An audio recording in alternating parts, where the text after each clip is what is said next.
नमस्कार, आप देख रहे हैं गुड न्यूज। जीएसटी रिफॉर्म से मिली है अर्थव्यवस्था को ऊंची उड़ान। अनुप्रिया पटेल, मीरजापुर। जीएसटी रिफॉर्म 2.2 से भारत की अर्थव्यवस्था को मिली है ऊंची उड़ान। भारत की इकोनॉमी को डेढ़ बताने वाले विपक्ष की आंखें खोलने के लिए ऑटोमोबाइल सेक्टर में पहले ही दिन 50,000 से अधिक गाड़ियों की बिक्री हुई है। अंतर्राष्ट्रीय जनसंख्या भी भारत को सबसे तीव्र गति से बढ़ाने वाली अर्थव्यवस्था बता रही है। केंद्रीय राज्य मंत्री अनुप्रिया पटेल ने स्वच्छता पखवाड़ा में शाहिद उद्यान पहुंचकर की सफाई कर शहीदों का किया माल्यार्पण। जीएसटी रिफॉर्म 2.2 के बचत उत्सव पैदल यात्रा में शिरकत करते हुए दुकानदारों से की बात। नए जीएसटी लागू होने को लेकर प्रेस वार्ता में विपक्ष पर निशाना साधने के साथ ही कारपेट निर्यातकों को कहा कि धैर्य रखिए, 50% टैरिफ से जल्द ही सरकार आपको राहत दिलवाएगी। हेल्थ सेक्टर में 18% जीएसटी को पूरी तरीके से मां किए जाने पर आम लोगों को हेल्थ बीमा और जीवन बीमा करने का भी की अपील। केंद्रीय राज्य मंत्री अनुप्रिया पटेल ने स्वच्छता और सेवा पखवाड़ में शाहिद उद्यान पहुंचकर शहीदों की प्रतिमाओं की साफ सफाई करते हुए माल्यार्पण किया। जीएसटी बचत उत्सव पैदल यात्रा में शिरकत करते हुए दुकानदारों से बातचीत करते हुए नए जीएसटी लागू होने का लाभ आम लोगों तक पहुंचाने की अपील की। मीडिया से बात करते हुए कहा कि स्वच्छता पखवाड़ा की राष्ट्रव्यापी मुहिम चल रही है कि 1 घंटा स्वच्छता के नाम पर हर भारतीय को देना चाहिए। आज यह एक जन आंदोलन बन गया है। करोड़ देशवासी इसमें बढ़कर का हिस्सा ले रहे हैं और स्वास्थ्य के लिए भी स्वच्छता बहुत आवश्यक है। जीएसटी 2.2 रिफॉर्म को लेकर कहा कि सरकार का यह बहुत ही ऐतिहासिक कदम है। आज पूरा देश जीएसटी बचत उत्सव मना रहा है। यह प्रगति भारत की प्रगति में एक मील का पत्थर आम पड़ाव साबित होगा, बहुत बड़ा आर्थिक परिवर्तन लाने जा रहा है। पिछले 11 वर्षों में भारत ने अर्थव्यवस्था के क्षेत्र में तेजी से प्रगति कर टॉप 5 में अपना जगह बना लिया है। वर्ष 2027 में दुनिया की तीसरी सबसे बड़ी अर्थव्यवस्था बनेगी।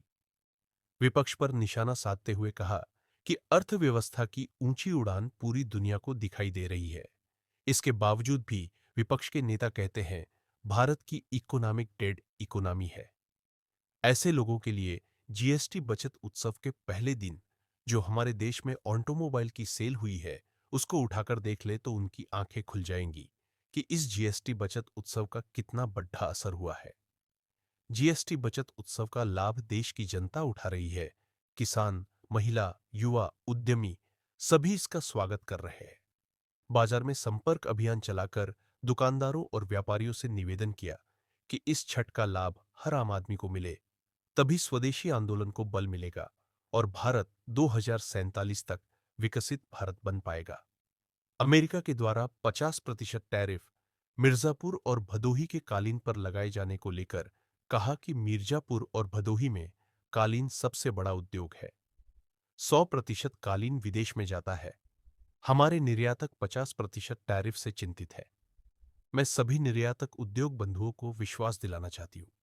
50% टैरिफ की समस्या जो खड़ी है, सरकार इस संकट में पूरी तरह से सजग है। केंद्र सरकार हर संभव कदम उठा रही है। इस संकट में अकेला अपने को ना समझे। जो भी रणनीति बनाने की आवश्यकता है, सरकार अपने स्तर पर बना रही है। धैर्य से काम ले, जल्द ही मुस्कान लाने का काम सरकार करेगी। हेल्थ सेक्टर में भी सरकार के द्वारा टैक्स में छूट देते हुए बहुत बड़ी राहत दी गई है। गंभीर बीमारी की बहुत सारी दावों पर 12% से टैक्स को घटकर 5% कर दिया गया है। जीवन रक्षक दावों पर पूरी तरह से टैक्स शून्य कर दिया गया है। कहा कि हमारे देश में लोग कार का बीमा तो करते हैं पर अपने स्वास्थ्य का बीमा नहीं करते हैं। बीमा सेक्टर पर लगा 18% टैक्स को सरकार ने हटा दिया है। लोगों से अपील करते हुए कहा कि आम आदमी को स्वास्थ्य और जीवन बीमा करना चाहिए। यह सभी के लिए बहुत आवश्यक है। अनुप्रिया पटेल, केंद्रीय राज्य मंत्री, स्वास्थ्य एवं परिवार कल्याण। नवंबर को हमने स्वच्छता के लिए श्रमदान की पूरे देश में एक राष्ट्रव्यापी मुहिम चलाई और स्वच्छता श्रमदान के लिए एक दिन, एक घंटा, एक साल, इस मंत्र के साथ हम सभी भारतीय जनता पार्टी के, अपना दल के सभी कार्यकर्ता यहाँ जनपद मिर्जापुर में एकत्रित हुए और शहीद उद्यान में हम सभी ने सामूहिक रूप से श्रमदान किया है। और पूरे देश में आज स्वच्छता ही सेवा को लेकर पूरा हर्षोल्लास के साथ पूरा देश एकजुट है। स्वच्छता आज देश में जन आंदोलन बन चुकी है और करोड़ों देशवासी इसमें बढ़ चढ़ के हिस्सा ले रहे हैं। मैं भारत की स्वास्थ्य राज्य मंत्री हूं, उस दृष्टि से भी कहूंगी कि स्वच्छता के स्वास्थ्य की दृष्टि से भी बहुत ही दूरगामी परिणाम है। और जब हम विकसित भारत 2047 के निर्माण की बात करते हैं तो स्वच्छता बहुत ही जरूरी हो जाती है।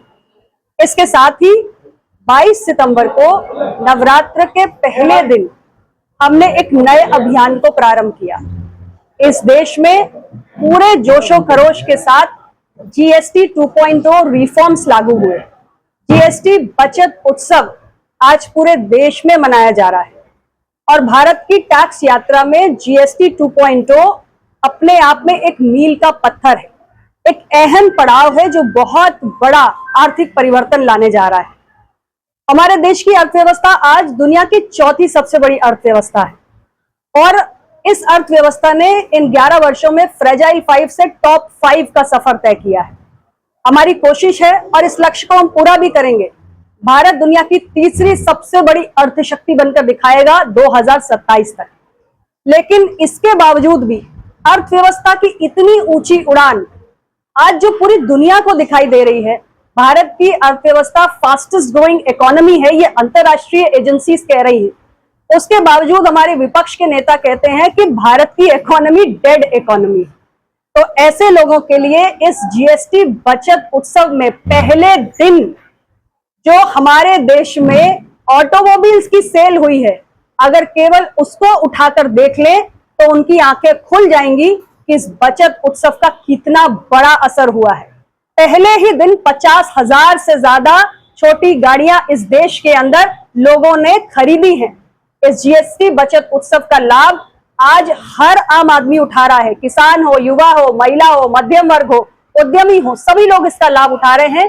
और हम सभी ने जीएसटी 2.0 के लाभ को आम जनता तक पहुंचाने का निवेदन करने के लिए आज अपने मिर्जापुर जनपद के प्रमुख बाजारों में एक जनसंपर्क अभियान चलाकर, एक पदयात्रा करके हमारे जो तमाम छोटे छोटे व्यवसायी, दुकानदार यहाँ पर मौजूद हैं, उन सब के पास हम गए। हम किराना स्टोर्स पर गए, हम मेडिकल स्टोर्स पर गए, हम ग्रोसरी स्टोर्स पर गए। हर जगह जाकर हमने अपने व्यापारी भाइयों से ये निवेदन किया है कि जीएसटी बचत उत्सव देश में घोषणा की गई है और आम जनमानस को जो टैक्स की कटौती हुई है उसका लाभ अधिक से अधिक देशवासियों को मिले। जीएसटी का लाभ जब आम जनता तक पहुंचेगा, आम जनता की सेविंग्स होंगी, हमारी आर्थिक गतिविधियों को भी इससे बल मिलेगा। और जो हमने एक स्वदेशी का आंदोलन चलाया है, आत्मनिर्भर भारत की जो सोच हमारी है, उसको बल मिलेगा। जब भारत आत्मनिर्भर होगा तभी 2047 तक भारत विकसित भी बनेगा।